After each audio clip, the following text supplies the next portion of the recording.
qorigii qalin baan ku bedelnay qabiilkii iyo qabyaaladina qarannimaan ku bedelnay quursigii qab baan ku bedelnay haddii qaar idinka mida ee weli shaki qabaan in loo noqonayo meeshii laga yimid anaa caawa idin caddaynayo way dhammaatay taariikhdii hore oo iminka ina soo gaaray ayaan idin soo gudbinaynaa sida aad ku daawateen wararka nisaaka waxaan soo baahinay in xildhibaanada golaha shacabka ee baarlamaanka federaalka Soomaaliya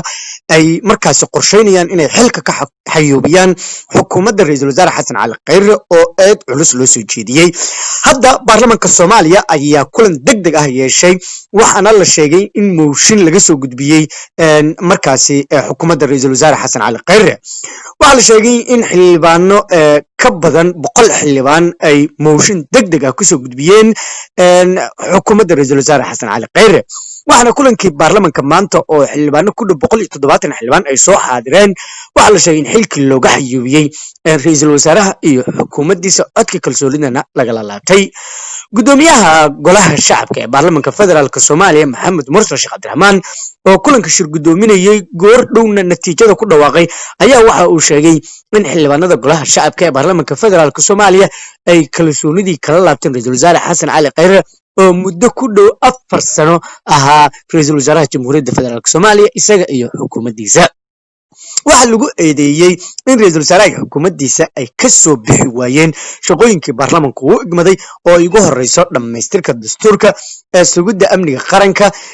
daadejinta nidaamka federaalka iyo dalka inuu gaarsiiyo doorasho qof iyo cod ah afartaasi shaqo oo ay baarlamaanku u dirsadeen 4 sano ka hor ama ku dhawaad 4 sano ka hor in markaasi xukuumaddiisu ay ka soo bixi weysay raadiyad iyo kabitaanka shacabka Soomaaliyeed markuu arkay in xukuumadda ku fashilintay ballanqaadkii ahaa kow diyaarinta hanaan iyo qorshe cad oo lagu gaarayo doorasho qof iyo cod ah sanadku 2020-2021 dhamaystirka federaaleynta xeerarka kala duwan iyo go'aanka qaadashada maqaamka caasimadda ka hor waqtiga doorashada afti qaadida iyo meelmarinta dastuurka iyadoo lala tashanayo labada gole ee dowlad goboleedyada iyo qaybaha kala duwan ee bulshada hirgelinta nidaamka axzaabta siyaasadeed si ay uga qayb qaataan ama qayb uga noqdaan doorashada dimuqraadiyeysan ee dalka ugana howlgalaan dalka oo dhan markay ku fashilmeen diyaarinta ciidamo amniga suga oo heer federaal iyo heer dowlad goboleed ah awaamirtana ka qaata guddiga madax bannaan ee doorashooyinka qaranka xilliga doorashooyinka lagu jiro sida ku cad qodobka 54 sharciga doorashooyinka qaranka diyaarinta qoondadii dhaqaale ee lagu qaban lahaa doorashada oo aan lagu soo darin miisaaniyadda 2020 markuu dhageystay golaha shacabka ee baarlamaanka federaalka ah warbixintii guddiga madax bannaan doorashooyinka qaranka ay ku caddeeyeen in ay awoodi waayeen soo gudbinta qorshaha qabsoomidda doorashooyinka muddada ku xusan qodobka 13aad faqradda 3aad sharciga doorashooyinka qaranka isla markaasna ku dhawaaqeen inaysan ku qaban karin doorashada waqtigii loogu talagalay sidaa daraaddeed guddoonka golaha shacabka wuxuu cod u qaaday kala noqoshada kalsoonida xukuumadda hadda jirta oo ra'iisul wasaare uu yahay Xasan Khayre baarlamaanka sidaan ayuu codeeyay waxaa ogol u codeeyay 170 xildhibaan waxaa diiday 8 xildhibaan wax ka aamusay malaha sidaa daraaddeed madaxweynaha jamhuuriyadda federaalka Soomaaliya sida uu farayo dastuurka ku-meel gaarka ah in si degdeg ah u soo magacaaba ra'iisul wasaare iyo xukuumad waddankan gaarsiin karta fulin karta doorasho qof iyo cod ah muddadii loogu talagalay aad iyo aad mahadsantihiin haddaba baarlamaanka markii natiijada codka gacantaaga ah ay qaadeen ayaa waxaa ka bilowday baarlamaanka gudihiisa buuq iyo sawaxan xoog leh oo markaasi ay kicinayeen xildhibaanada taageersan ra'iisul wasaare Xasan Cali Khayre oo sheegay in qaabka baarlamaanku uu wax u sameeyay ay ahayd mid fawda ah oo markaasi aan u wanaagsaneyn qaranka dalka lama oga cidda rasmiga ee gadaal ka riixaysa laakiin waxaa la tuhumayaa in villa soomaaliya ay arrintan wax ka og tahay maadaama la rabo in go-aankii dhuusamareeb lagu soo gaaray in dib loo dhigo waxaa sidoo kale la sheegayaa in gudoomiyaha baarlamanka iyo gudoomiye ku-xigeenka koowaad ee golaha shacabka ay laftigooda qorsheynayaan in dalka ay markaasi uu markaasi galo muddo kororsi oo hay-adaha dowladda muddo kororsi loo sameeyo si kastaba ha ahaatee daawadayaal waxaa haatan shir jaraa'id qabtay wasiirka amniga dowladda federaalk ee soomaaliya kaas oo ka hadlay qaabka ay u dhacday codaynta oo isna ah xildhibaan ka tirsan baarlamanka federaalk soomaaliya waxa uu sheegay in qaabka codaynta u dhacday ay ahayd mid sax aan ahayn waxa lagu soo eediyey xukuumadda ra-iisul wasaare khayrana ay ahayd wax baalmarsan nidaamka iyo sharciga guud ee dalka waxaa lasii fahamsanaa in shirka dhuusamareeb kadib uu dalka geli doono jahwareer siyaasadeed oo ballaaran oo xagga xukuumadda ku salaysan waxaana la sheegayaa in baarlamanku uusan marnaba doonaynin heshiiskii ay gaareen madaxda dowladaha federaalka iyo madaxda markaasi waa dowladda federaalka iyo dowladaha xubnaha ka ah iyagoo taa ka baarandegaya ayayna arrinkan mooshinka u keeneen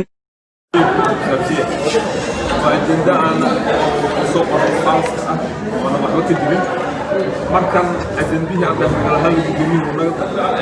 naga adeegay oo alla qadar waxaana sharciga waddanka ama dunida aana ka dhicin halkan uu ka sameeyo oo kamid ah iyadoo xal iska goyo xukuumadda mooshin laga keeno oo wax caddeen lagu heli dhinac xukuumadda waa dhacday waxaa u fiicnayd gudoomiyaha iyo ku-xigeenkiisa inay gudahooda isku jeestaan waa dhacday marka hadda waxaan qaatay kaamarooyinka ay joogeen ee laashla galaya xukuumadda waa dhacday dhahay أنا موشي ما يمكن والدستور وافقسنين أنا لقيت دولي وحكومة مركز لا هذا ناس دفاع إنه بدهم ما قوى عرفت عليها قرآن مكتوب فرحة الشهود المحيط يعني يجهلوا حكومة وضع كاس أنا سنا إن الرئيس المسؤولية هاي الدنيا هاي الدنيا حكومة الصومالية عندها الحاج إنه يوجدان أنا مرة وقت أحيان أنا لين هاي أنا شيء من الوزارة مقول شيء إن دور الشيء في وقت جاي يكون عنه صوفت أنا وزير أمني هان حلا إذا صار نور الصوماليات أحيان إن دور الشيء في وقت جاي إن دور الشيء أنا وقت لو تلقى سديد فبراير محلنا لندن وعندك كرتا في السماء في وحي لندن في السماء ولا آلي كرا وحي تكنيكال بليت الدنيا ما بين شرف ويما مدني وشرف حاسس شكل برضه بحلوانا هاي وقت الدنيا وقد على وحس ولا ما خلص لكن لو بس الاكستيشن على قالها وحسن كده يدني وحنا شغالين أمد سوالي أنا هاي أنا وزيرنا ومجدنا لكن حرنا وحس حق مدني حلال ذلك هو إنه دورشنا شقينا وقت أو تلنا دورشو آدم الله كما إنه وصل قدر سنة سيد ما أنت حكومة أكاديمية سدح بلي أفر بالجوه حكومة اللرد حكومة على صوت إسحاق كاسوتين من نفس فكرة وحلاها إيمان كذا كل شيء ما دعي مرة دعي دونتو وأنا ما أشتري السلام عليكم. وأنا وصلت عندنا والضياوة بدونك برلمان كاو بدونك برلمان كاو golaha shacabka wado doorkan hormuudka ah taasna dhici mayso dalkan doorasho aada waqtiga loogu talagalay doorasho ku aada doorashada si wada ogol ah dowlad goboleedyada xubinta dowladda federaalka iyo dowladda federaalka waxaa laga rabaa dalkan doorasho inuu aado marka guddoonku waxaan leeyahay maanta nasiib daro waay wax taariikh baalmadow ka gala waay in iyadoona hal xildhibaan had iyadoona ajendaha unu ku jirin xukuumadda ka noqoshada إذا أنت سهل من يراك تجوك حكومة عقوقات وأحنا لا يعرف فلما أنا كلا جدمين دون توانا ما يستهين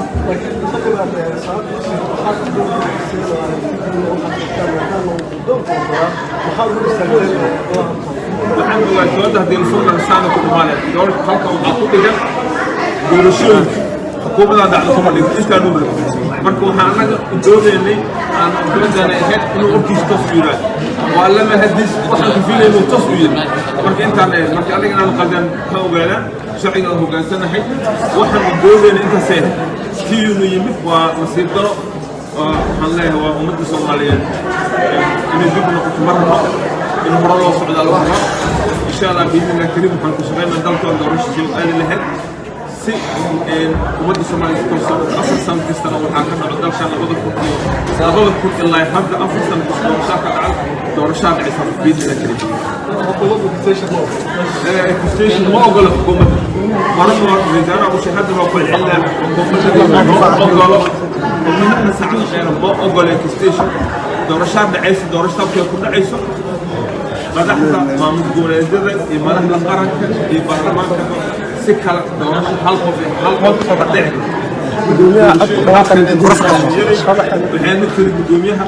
دورشوا حوالها وقت كده معه سدح يتوب للشركة يستقال بالواحد مال قلب كديار معها مركز مرة نقولهم سيجوا وما سكنين gudoomiyaha xisbiga wadajir ama hogaamiyaha xisbiga wadajir